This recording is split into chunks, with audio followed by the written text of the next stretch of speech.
বল। ভালোই লাগছে, হেঁটে হেঁটে যাচ্ছি। ট্যাক্সি নিয়ে কি করবো, ঈদের দিন একটা ট্যাক্সি নেই,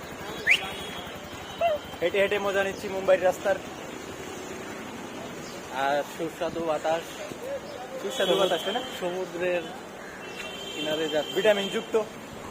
2 কিলোমিটার হাইটটা, তারপরে এখন আমি মেরিন ড্রাইভ এলাম, কারণ এদিকে ট্যাক্সি আসে না যতটুকু ইনফরমেশন পাইলাম। সো দেখামো এখন, দেখেন কই আইছি।